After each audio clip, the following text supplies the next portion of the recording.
Andy, as a coach today, you must have enjoyed watching that from the sidelines. Yeah, absolutely. It was a real joy. Really pleased for the boys because the information they've been taking on over the last few weeks, that was probably the perfect performance. We thought Blackpool was good. First away win in a while, and it was. But they've come to another level, especially second half today. Some of the football and the chances we've created was absolutely top draw. And it's a really difficult place to come out. So I've got to give the boys credit. Rotherham are a really strong, physical team that play in a certain style and are hard to play against. And if you're not ready for the fight, they will run all over you. So, listen, as you say, we played some good stuff, but we're up for the battle, which is also really, really pleasing. As a coach, and when you've been behind the scenes, is that opening 15 minutes of the second half the best you've seen Hull City play? Probably, yeah. In terms of dominating the game, as you say, a lot of it starts from the second balls, which has been a constant message that we have to sort of remind them that we have to keep winning the physical battle, and it goes hand in hand. When you do that, you obviously regain the ball, and then, as you say, you show the dominance of some of the quality and the quality players we've got are allowed to go and express themselves. So it's both parts of the game that we're really pleased with, and as you say, the final third player was really, really good today. We're probably disappointed that we didn't get one or two more, but listen, I've got to give them all credit, and I mean them all. That's not just the 11 or the ones that came on. The full squad has been together, and as you say, I'm pleased because they got the reward today.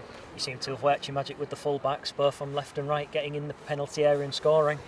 Yeah, delighted, as you say. Some of the balls that they were putting in. Cyrus, as you say, is an experienced player that's played at the highest level, so he showed his quality in some of his crosses, and his finish was excellent. And Greaves' timing and the weight of the pass and his run and his final ball was excellent. And again, another one, delighted for Rye. Again, just messages that we keep talking about, not today, for previous weeks. And it's just nice that it all comes together today. Amazing reaction to come out of the second half, because I saw as the players were coming off at half time there was a bit of frustration towards the referee. Was there any infringements with that equaliser that were obvious to you on the sidelines? Yeah, listen, first and foremost I'll say we've got to do better ourselves in terms of after scoring and playing really well in the first half.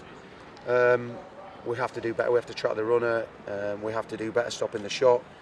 But yeah, watching it back, I think the lad's right in front of Ryan. But again, that's one of them things that we can't do anything about. We weren't happy, we spoke about it in half time, we gathered the boys together, said keep calm, that's gone now, we can't affect anything about it. Focus, carry on with the game plan, and credit to them, every one of them did that. And like you say, keep calm, you carry on, and I think we're talking about a team that scored 4 goals today, but it could have been 7, 8. Yeah, and you're right, they did keep calm. That's something that one of the messages that we've been saying, things were going to go against us and through the course of a game, through the course of a season, through a course of a sort of a 5-match period. And we've said that from minute one. I remember saying that after the Luton game. But you have to stay focused, you have to keep calm, you have to sort of get rid of all the emotions and start sticking to the process. And as you say, the second half, some of the chances that we created, some of the finishes were absolutely top draw. Jacob, after I spoke to you against Huddersfield, it was dejection, but it's anything but today. How are you feeling, not just for the win, but for your first goal in a black and amber shirt officially? Yeah, it was a bit doom and gloom really after the Huddersfield game, but now it's kind of big smiles. It's football, highs and lows of it. You've just got to kind of take everything in your stride, and luckily everything went our way today. Obviously we conceded 2 goals, which is a little bit unfortunate, but to come here, which is not an easy place to come by the way, and kind of be in control of the game for the majority of it, yeah, I'm absolutely buzzing, and I thought the boys was excellent to a man. Yeah, you've got to beat what's put in front of you, even if they're not playing to their best. You've got to show obviously respect, and what we did show was prolificness in the final third. Could have been a cricket score today. Well, yeah, you say that, but I think if we was as prolific as we could be, I think we could have scored a lot more, in fairness. I think we went through quite a few times and probably got into some areas that we've not got in the past, which was good, and it's something to build on. But yeah, I said on a different day, I think we could have scored even more goals. But that's football, and I'm just going to enjoy the 3 points. I think I'd be daft not to, yeah, so absolutely delighted. You've surely got to enjoy that goal though. What's that mean to you to get your first goal for your hometown club? Yeah, I'm absolutely over the moon, and kind of it's been so many games. I've just got to a point where if it come, and I knew it was going to come in time. I just had to kind of be patient and put myself in the right areas, and and I think it come off my right. It was my right foot, so out of all goals, it was off my swinging foot, which was surprising really. But yeah, it was like kind of pinball in the box. I think Figs flicked it on, and then Alfie flicked it on, and then I got a little touch and just swang at it. And if you don't, what's the phrase? If you don't win a ticket, you don't win the raffle. Yeah, so fortunately it went in. Might have to play more games in South Yorkshire, because that one in Doncaster, remember in lockdown. It's actually weird because I come here and it sounds daft, but the Reds, it felt like Doncaster. It's such a similar stadium. I thought, this is exactly like the stadium where I got my first. Well, I got it chopped off. So it was. I actually thought that before the game, and then I don't know, something about the red seats. I thought, I'm going to score here today. Unfortunately, I did. Yeah. So it's something to do with being in South Yorkshire. My geography's not the best, but if them two are both in South Yorkshire, then I've got good days in South Yorkshire. So we can expect you to score at Sheffield United then. Oh God, there'd be nothing better. To try and score there in the away end at such a big, probably my favourite stadium in the Championship. But kind of just enjoy that now, and hopefully I can go on and maybe score a couple more goals this season. Let's talk about you playing on the left. Where has that pace? I know you've got pace and you like to get forward as a centre half, but you look to be relishing that position, because obviously you're a centre half by trade.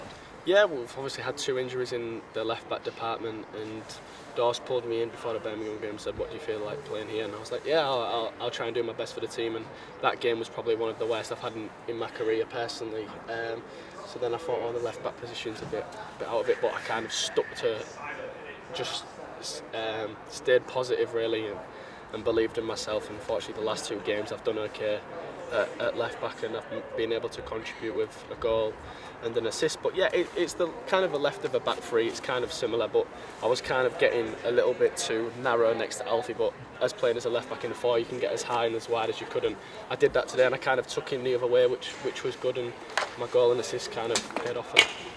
You must be delighted, obviously, for everyone in there, but Ryan Longman in particular, he's coming ahead of Oscar, top scorer, shining example, 2 in 2 games. Yeah, unbelievable really. He's done what he's good at.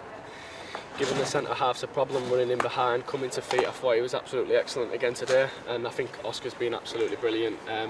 But sometimes when you come out of the team, as he's played many games, I don't know how many games he's played before this, but it's Saturday, Tuesday in a different league, it's relentless, and you obviously, Dawes brought him out, and you've got to obviously respect the manager's decisions, and Long is coming and took his chance really. So yeah, they've both been absolutely brilliant. They both offer different things and similar things, and we've got 2 unbelievable players that hopefully can keep doing well for the team. And lastly, how does it feel to reach a centenary in Hull City colours in the league? Was that my 100th game today, or? It was 100th last time, so yeah, 101 today. Yeah, to play so many games for my hometown club is brilliant really, and hopefully I can go on and play 100 more. And then another 100 maybe, who knows.